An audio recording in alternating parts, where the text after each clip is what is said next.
everyone.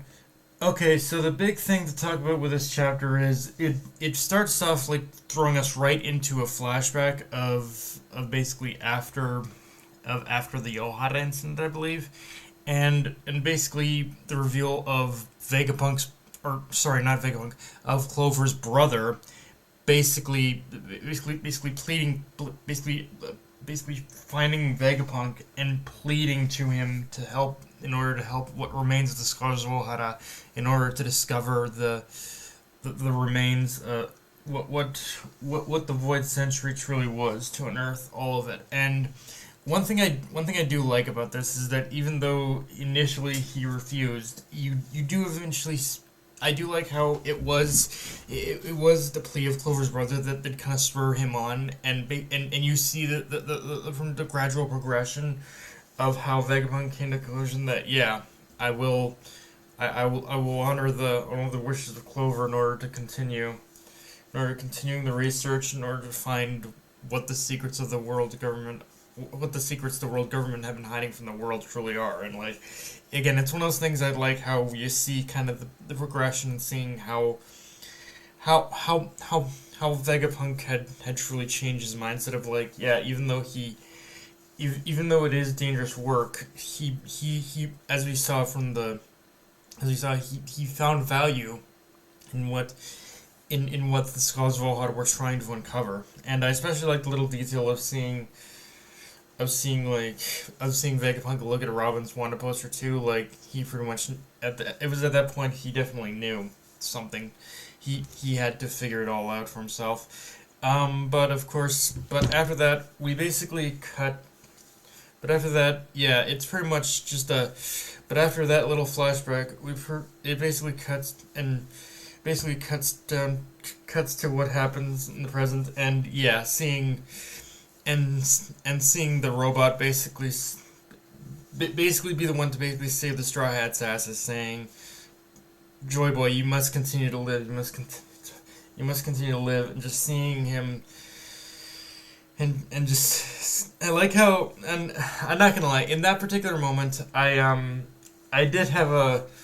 I did have a facepalm moment of saying Luffy really like of him when when when the robot says I must stay behind to protect Joy Boy, and Luffy just goes like, "Who's Joy Boy?" Like, okay, I get it. Luffy's not the most tactful or smartest person in the room sometimes, but it's like, really, Luffy, you.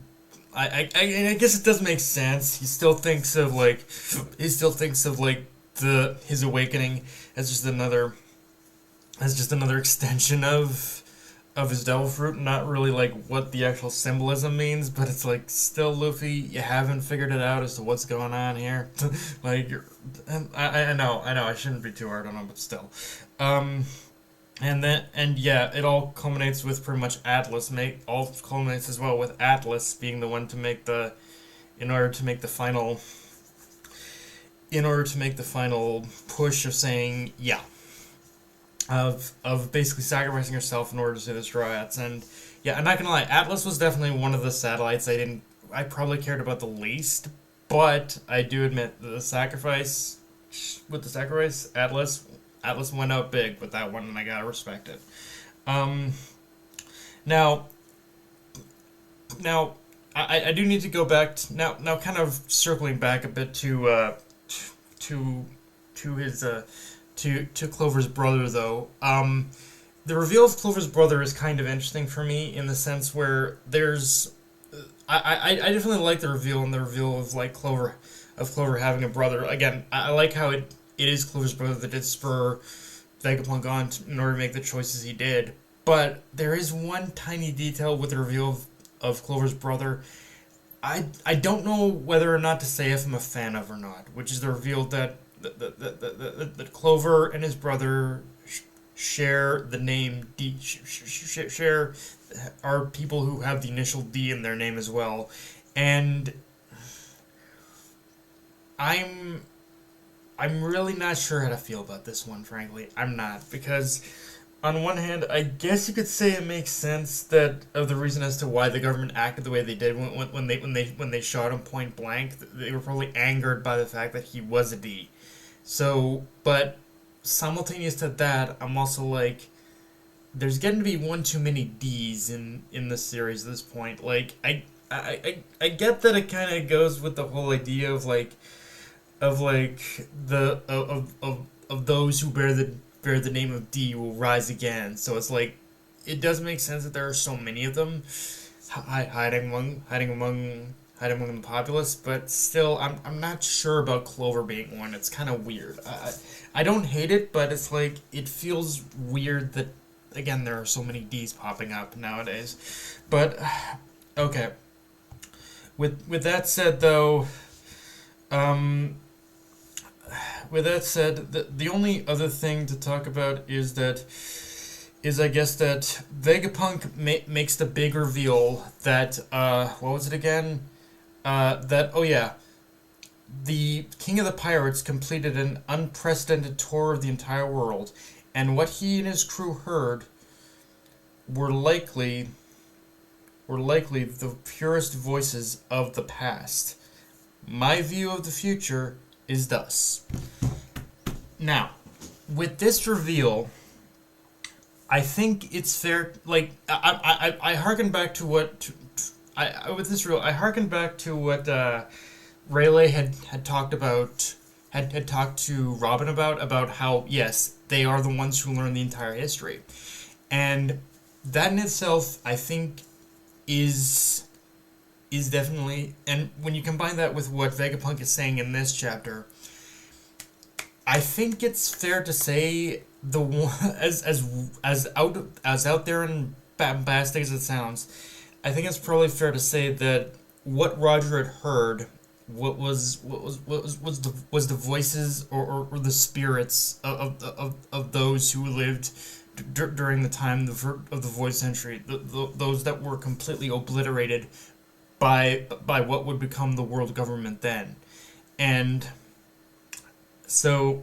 and it was through like Roger's ability to be hear all things that allowed him to in order to converse with these voices, with these spirits, and these spirits are likely the ones who told him that this the secret of the Void Century, and so it's like it does kind of start adding up when you view it through that particular type of lens. And yeah, with knowing that of how they learn the history now, it's going to be interesting as to see what exactly Vegapunk's view of the future is. What is it that he wants to see in this future? That's what I'm gonna be most curious about, I think. But yeah, guys, but yeah, guys, as a whole, and with that said, though, I don't think with that said, with the chapter basically ending with the Straw Hats escaping, I don't think there's going to be much left of this chapter. Although it's going to be interesting to see how Oda wraps up things for the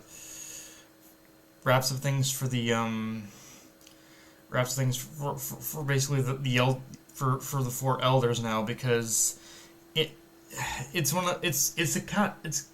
always kind of thought that that they would die, and what they would die, but now it's basically like with the Straw Hats escaping, like what exactly is gonna, with the main players of the Straw Hats having escaped, like what's gonna happen with the four Elder Stars here? Like I don't know if the robot can actually defeat all of them, and unless I think Atlas might have, and I don't know if, and supposedly Atlas might have taken out Nostro, but that's kind of still has to be, I guess, confirmed a bit. But again, there's still a lingering question of what's going to happen with them, and yeah, I'll be curious to see how it's just like a question now of how Oda wraps this up. It'll be curious to see.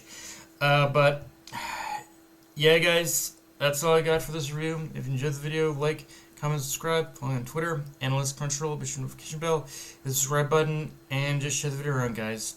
Dark Knight of Illinois signing off. Later, everyone.